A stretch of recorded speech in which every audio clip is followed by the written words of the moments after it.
Welcome to Morning Devotion with Ken Gurley. Devotions designed to inspire you on your daily walk with God. Here's your host, Ken Gurley.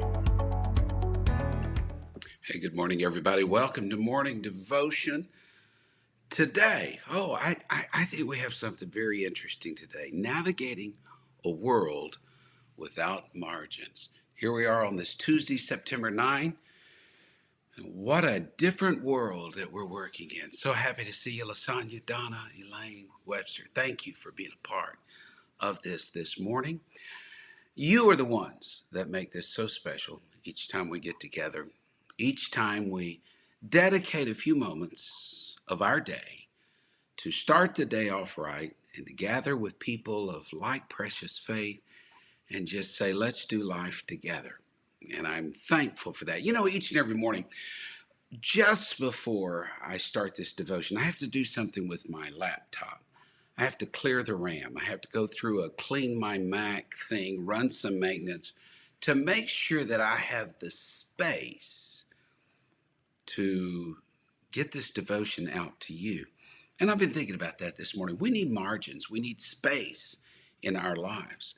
And I want to talk to you about the need for margins and what it means in our lives. So I hope you enjoy this today. It's touched my heart. If you do, share the page, share it, follow it, like it. You know the drill. So thank you for being a part. Lucia, Hope, Amelia, Countries, Angela, thank you. Here's the verse. Isaiah 28:12, to whom he said, this is the rest wherewith you may cause the weary to rest. And this is the refreshing, if they would not hear. Margins. Margins. What are margins? And that's one of those words that can be defined in so many different ways based on how we use it. If you're operating a business, you're concerned about the profit margin, the money needed to survive and make it worth your while. If you're reading a book, it's the blank space around the text that makes it easier on the eye. If you're playing the stock market, it's the amount of money on deposit with a broker. It's a degree of difference. She won the election by a margin of 200 votes. If you have an appointment at 9 o'clock, you don't know what the traffic's going to be. So you give yourself a few extra minutes, a margin. And that suggests a meaning of the word margin that I want to settle on for our life. A margin is the amount allowed beyond what I need. Yeah, the margin of safety. Surgeons will go a little farther when removing cancerous tissue to create a margin, an amount allowed beyond what is needed.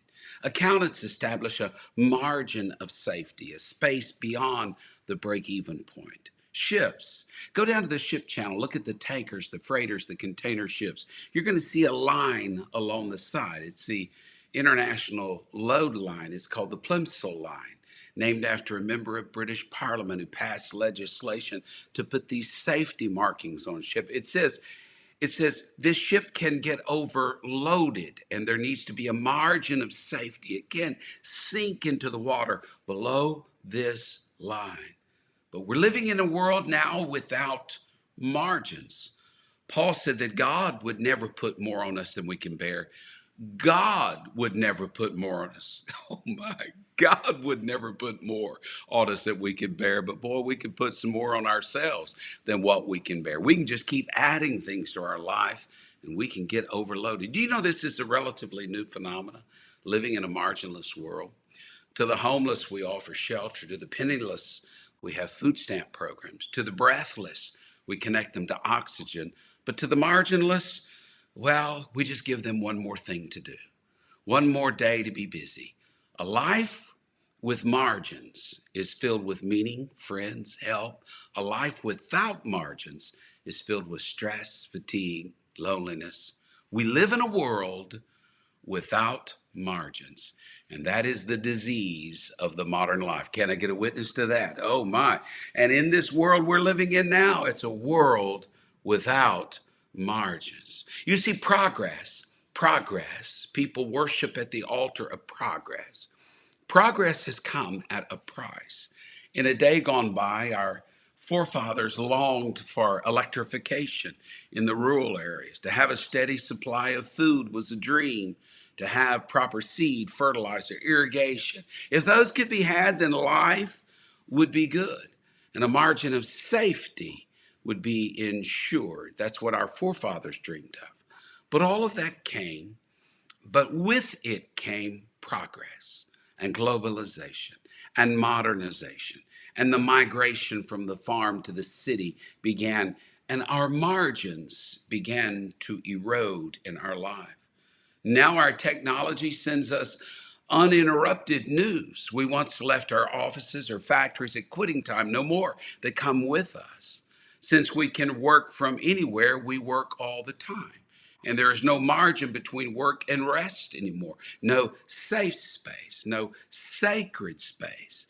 A 24/7 world where we are under constant assault. We live in a world without margins. The space beyond what is required and what is preferred, those margins are gone. And can I tell you, this happened before 2020? This happened before pandemic season, that incarceration rates, family breakdowns, unaffordable health care, glaring gaps between the haves and have-nots, crime rates through the roof, courts crammed with litigation. Yeah, all of this was happening before this year. But now, whatever margins we did have sort of collapsed around us.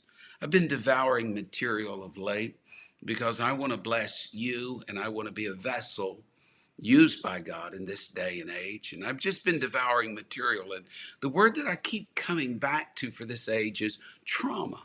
We have experienced a traumatic event. One book that I read recently called The Body Keeps Score. And it talks about what trauma does to the body, to the mind, to the heart, to the soul, the crushing sensation in the chest. Some label as anxiety or depression.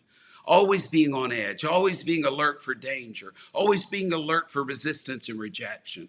A fog that keeps coming into our harbor daily. You see, trauma is a thief of margins. It will rob you of the feeling that you're in charge and you're confident, you're moving forward, capable of finding meaning. Trauma will do this to you.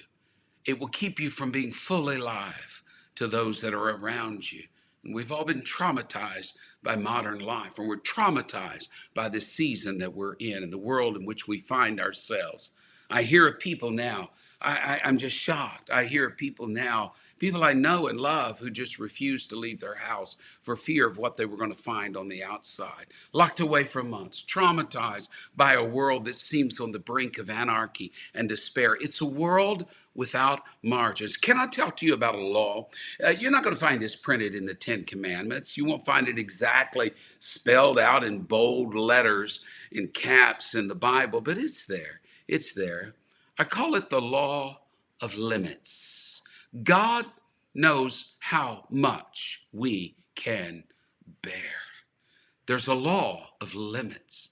Alvin Toffler, who authored Future Shock, said that researchers agree on two principles. First, man has limited capacity. Second, when you overload the system, you're going to bring a serious breakdown.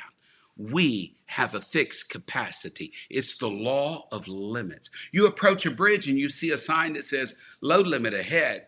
You see a limit of 20 tons, where if you're driving a 40-ton truck, you're not going to cross a bridge that has a limit of 20 tons. No, there's a law of limits. People say, well, I don't need rest. I get by with only a few minutes sleep. I don't need this. I don't need that. I can get by on this. And stress and fatigue and exhaustion are rising, and productivity is plummeting, and spiritual creativity is falling by the wayside, and who and what we could be are not there anymore, because we're living in a world without margins. We have physical limitations. We have emotional limitations. What can we carry? How much emotion can we take? It's the law of limits. The day is there.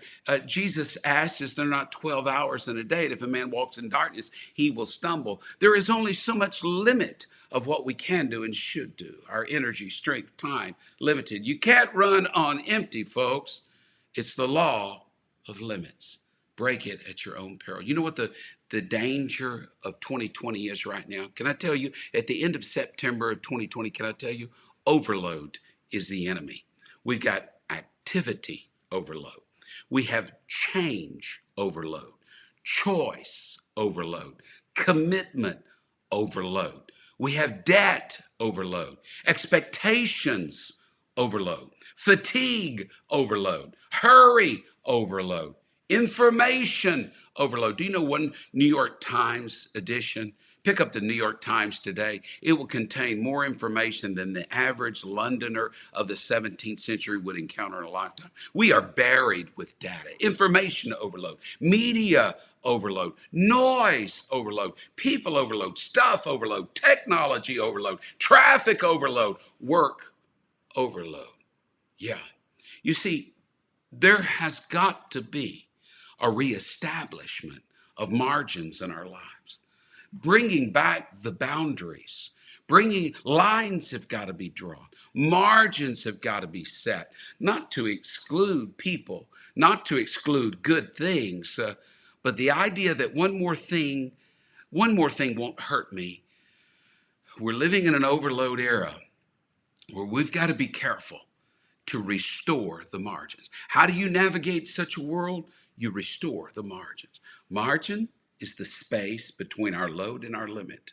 It's my reserve for unanticipated situation. It's the gap that gets me between rest and exhaustion. It's the difference between joy and drudgery. Margin is the opposite of overload. If you're overloaded, if you're burdened down, can I just talk to you?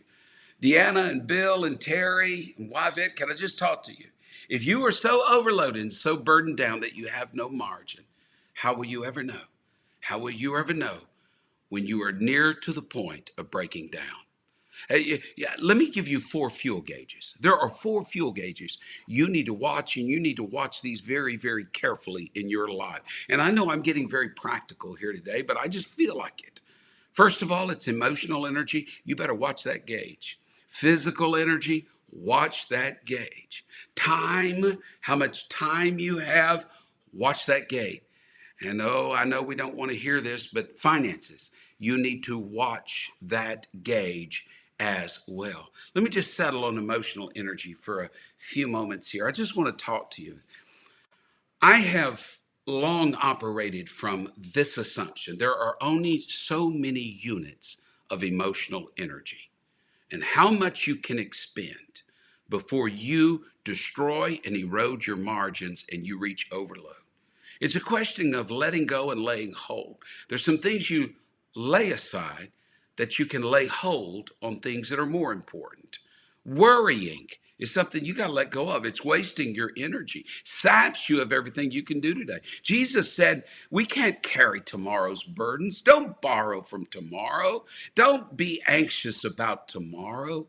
Neither can we relive old hurts and nurse old wounds. Neither should we borrow from yesterday's regrets. Let go. Let go that you can lay hold on some things and find that emotional energy. The joy of the Lord is our strength. We need to lay hold on joy.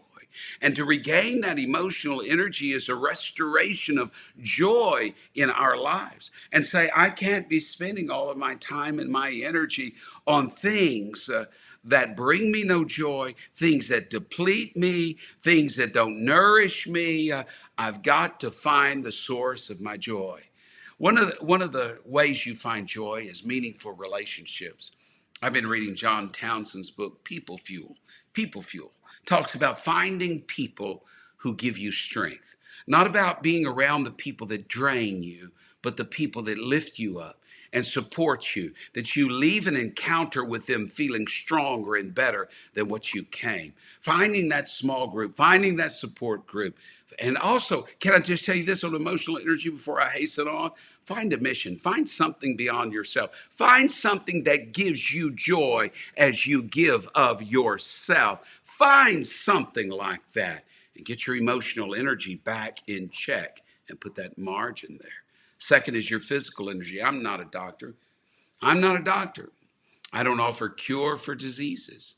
But has it struck you, as it struck me, that one of the common indicators of the morbidity rate of this pandemic is low vitamin D? Vitamin D is called the sunshine vitamin because the sun interacts with the skin and vitamin D results.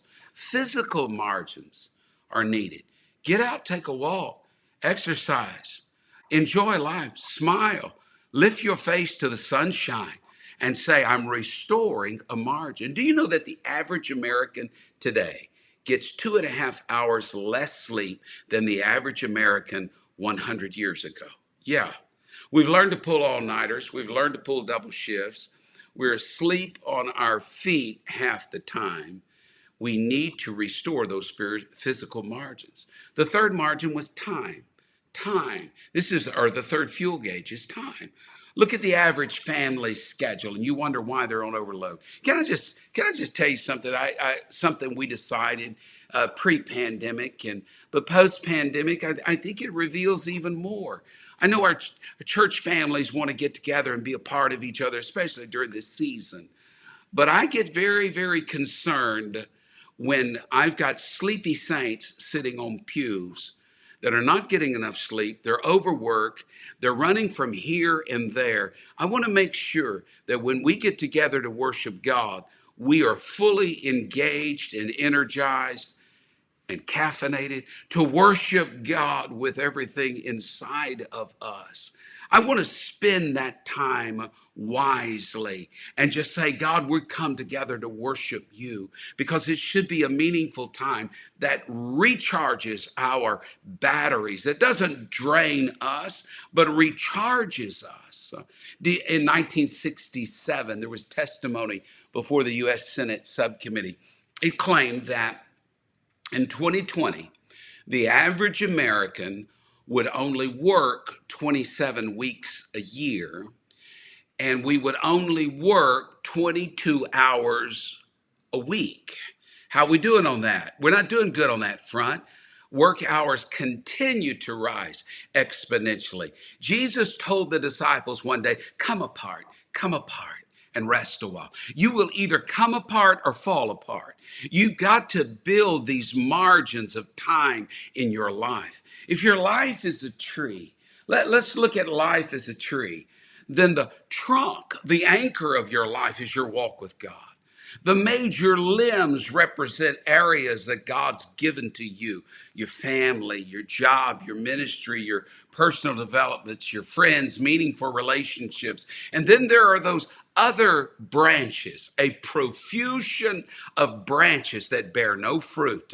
These branches should be pruned to create the time and the space to become who God wants you to be. Can you hear the voice of God? There's an old song that says, take time to be holy. Do you even have the time in your life to be interrupted by God?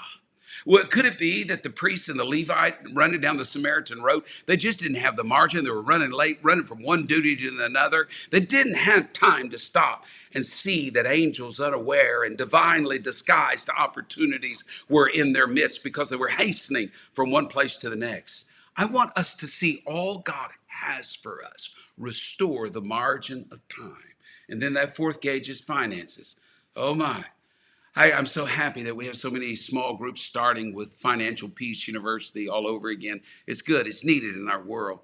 But you know what I've seen in our world? I've seen people hoard and hold. And when yesterday they were spending and buying. We need margins in our finances, margins in our daily life. I know that's hard to say now when people's employment situations are rough, but remember, that's a fuel gauge to navigate the world, a world increasingly without margin. I know God can do anything, folks. I know he can. I know he can create worlds as easy as we form words. I know he can heal blinded eyes and make the lame to walk. I know he's got the power to heal, to eradicate darkness. But there's something more powerful than God. You hear me carefully. I know he's the one who makes tremendous promises and can back them up. And he takes 5 loaves and 2 fishes and turns it into a banquet. And he hears the prayers of thousands. He never gets confused. He never sleeps. He never slumbers. He can answer 10 million prayers and never be depleted. That just amazes me. But there's still something more powerful than God.